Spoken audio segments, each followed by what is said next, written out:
I love seeing the new designs that we see coming out of Anker SOLIX. When it comes to power stations, I see a lot of big 1000 watt power stations and a lot of big power stations like the F3800 that can power an entire house. And then on the flip side, there are the smaller, maybe 10,000 milliamp phone chargers that you can use to kind of juice up your phone and maybe some small electronics, but it can't do much more than that. But there's this middle gap. It does have some options in there, but nothing innovative that really stands out until now. This is the Anker SOLIX C300 DC. It has the capacity of 90,000 milliamp hours or 288 watt hours. It has a lithium iron phosphate battery inside, or an LFP, and that battery is capable of over 3,000 recharges. On the top of this device, we have a useful lantern style light, and all of this in a small, portable, handheld device. Now, I'd like to thank Anker for sending out the C300 DC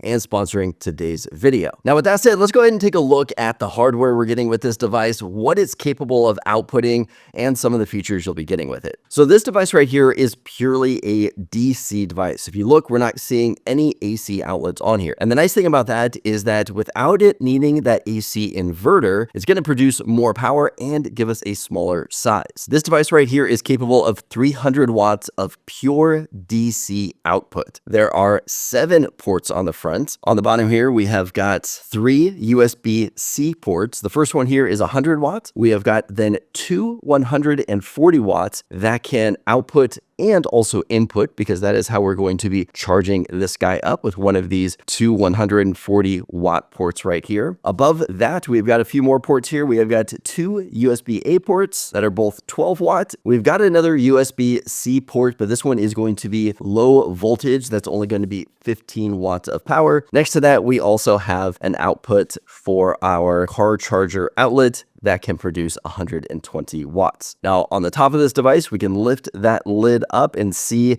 the lantern on the top. This is going to be great for camping or just seeing in the dark. If the power goes out at your house and you need to grab something, this is going to be a great option for you to turn on at night and then also get some power plugged in. The lantern on top does have 3 different brightnesses. You're going to push the button right up here to cycle through the different brightness options. To the left of that, we have got our power and display on off button. And then to the left of that again is going to be our button for connecting to Bluetooth, because this thing does have an app, so you can control some extra features in there. Taking a look on either side of the light, at the top, we do have the nice fabric handle. On both sides of the handle, there is a ring that can lift out. So maybe you want to put a larger strap or a carabiner to hook this onto something. That is an option on both sides. You see that there is plenty of venting on either side. And then taking a look at the bottom, we do have rubber feet on the bottom. Now, let's go through the different ways that you can get this thing charged up. Like I mentioned earlier, we have got the 2 140 watt USB-C inputs here on the front. You can combine these together to get up to 280 watts of power going into this thing to get it charged up. If you do that, you can get an 80% charge on this device right here within an hour. You also have the ability to plug in a solar panel. Solar panels can be anywhere from 11 to 28 volts. To plug that in here, you don't want to go higher than a 100 watt charger on this thing because it may fry it. So be sure you're under that 100 watts and lower. Plugging that one in, if you're going to be getting the full amount of power out of it, you can charge it up to 80% in 2.5 hours. And then lastly, we have the car socket recharger right here on the front. That is going to be an input and an output. If you do input into this, you will be getting similar results to the solar charging, where you can get it up to 80% in 2.5 hours. So I have the PS100 solar panel here from Anker. Now, it is a pretty hazy day. The sun is low in the sky, but I wanted to test this out to see what kind of power draw we are going to be getting from this right here. So if we can see it, let me see if I can tilt it good enough for us to see. 42 watts in. Looks like it's going to take 5 hours, 5.4 hours to recharge, 5.3. So this thing's going to get charged up. Like I said, it's a hazy day, so we're not getting optimal sun out of this thing. But here is what the PS100 solar panel looks like from Anker at the angle that we do have from it. This thing plugs right in. I like to keep it in the shade right behind it. It does come with extension cables too, so if you do need to have it further away, the solar panel does come with that. But this is an extra add-on for this guy, but we're getting that charged up right now. Next, I'm gonna go ahead and take it in the house, and we're going to see how fast we can get this thing charged up and maxed out at that 280 watts of charging. All right, now this thing boasts that it can support up to 280 watts of input to charge it up, and we're gonna be putting that thing to the test. I picked up a couple of charging cables because a lot of the USB-Cs that I have are capable of pulling a lot of power. But these right here from Anker are capable of doing 240 watts each. And there's two in here. They're each 6 foot. They're USB-C to USB-C. So that is what we're going to be using. I'll put a link for these in the description. But let's go ahead and get these plugged in and see what kind of wattage we can pull out of these two inputs right here. All right, let's go ahead and see how much we're gonna get. So we'll plug the first one in here. Take a look right there. 6 watts, 133, any higher than that?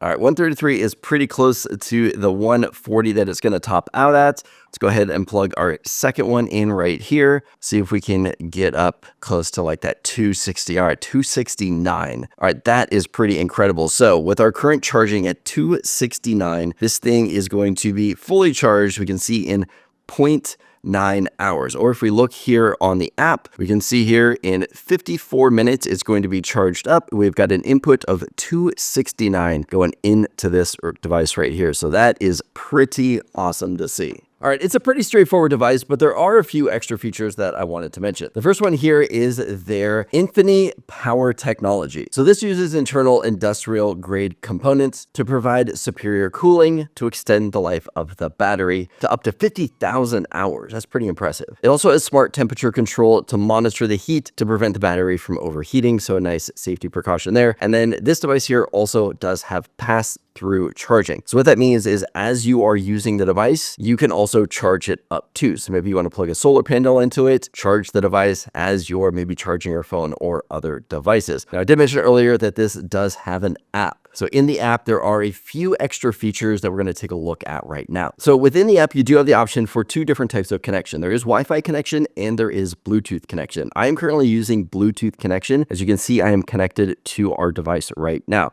And because I'm using Bluetooth connection, I can only connect to one device at a time. If you do the Wi-Fi connection, you should be able to connect to all of your devices and get live updates of what's going on. But I'm going to go ahead and click on the C300 DC, and we can see right now live the power that is being used with this device and also the temperature that it has. So we've got 32% battery life, 75 Fahrenheit as far as internal temperature on this device. Now below that, we have got our total input. We have also got our total output. So input is what's coming in from the wall jack. Output is what we're producing and charging other things here. So I've got a lot of things plugged in to kind of draw some power. If we go below that, we can see which things are actually being used. So blue means that it is outputting power and green means that it is inputting power. So we have got a USB-A device plugged in, our USB-C 4 and our USB-C 2 are both outputting power, charging up devices, and then the USB-C 3 down here, which is green, you can see is inputting. We've got those options right there where we can monitor everything coming in. Now, if we do take a look up here at the very top, it says remaining time to charge. So because we're inputting more than we're outputting, we can see that in about 5 hours and 18 minutes, well, I guess 5 hours now, this thing should be fully charged up. Now, I kind of wanted to see what would happen if we plugged in something a little beefier. So I do have our C200 here, the little bit smaller unit. I'm gonna go ahead and plug that in and see what kind of power draw we can get out of this and how it's going to flip the different stats that we're seeing. So we've got that plugged in now. Here at the very bottom where you see the C1, that is where I've got the new device plugged in. This one is plugged into the 100 watts. So yeah, it should be pulling about 99 to 100 watts out of there. And we can see that it has flipped at the very top. It used to say time till fully charged. Now it says remaining usage time. So we've got an hour, 18 minutes before the battery is going to be completely depleted. So cool thing that you can see and just kind of monitor everything there from the map. Now you can also see all of this on the display too. The extra features that we're going to be getting within the app are going to be up in the settings, but just really quick, let me scroll down a little bit.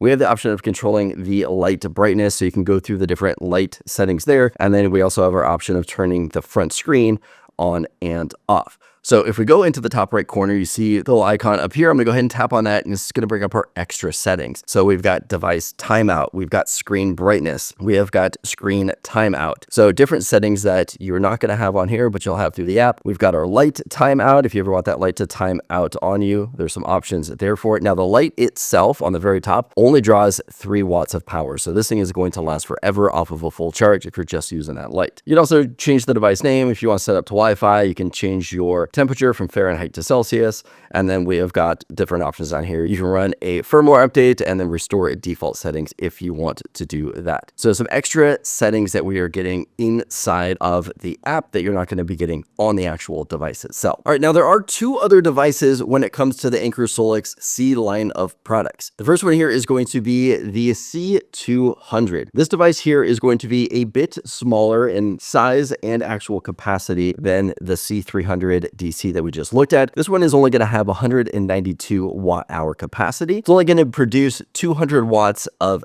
output power as compared to the 300 watts we saw with the first version. And then this one also has no built-in light. So there's going to be no extra light on here that you can turn on to help you see better if you are going to be using this thing at nighttime. We also have fewer ports on here too. So instead of the 7 ports that we saw in the other version, we're only going to get 5 ports on this one. Now, the other device in this line is called just the C300. So not the DC, just the regular 300 version. And that one is going to be the AC version. So if we take a look at this one right here, we're going to be getting the same 288 watt hours or 90,000 milliamp capacity battery. And we're going to be getting those same charging speeds. So if you're charging this thing up, it's going to take the same time as you saw with the other version. But there are some changes with this device. Firstly is that the handle on this one is not going to be the fabric handle. It's going to be a handle that is actually built into the case. We also have a light bar that's going to go across the top instead of popping up out of the top. This one does have 3 AC outlets. So down there on the bottom, we've got those extra 3 outlets that we didn't get on the other version. So if you do want some outlets, this is going to be the version you're going to want to go with. And the nice thing about this one right here is that it does have a surge of up to 600 watts. So if you are plugging something in that initially has a surge in it, this one's going to be able to handle up to 600 watts. So you're going to be getting some more features out of the bigger version, but it's going to be heavier, it's going to be bigger, while still having the same battery capacity as the DC version. So it's going to be up to you to decide what you actually need, but Anker SOLIX has you covered with any of these devices right here. All right, I hope you guys enjoyed this video. If you want to check out any of these products, be sure to check the links in the description. Now that you have your mobile power station covered, what about powering up your whole house? If you want to take a look at the Anker SOLIX F3800, be sure to check out this video right here. Hope you guys enjoyed this one. Give it a thumbs up if you like it. I'll see you in the next video.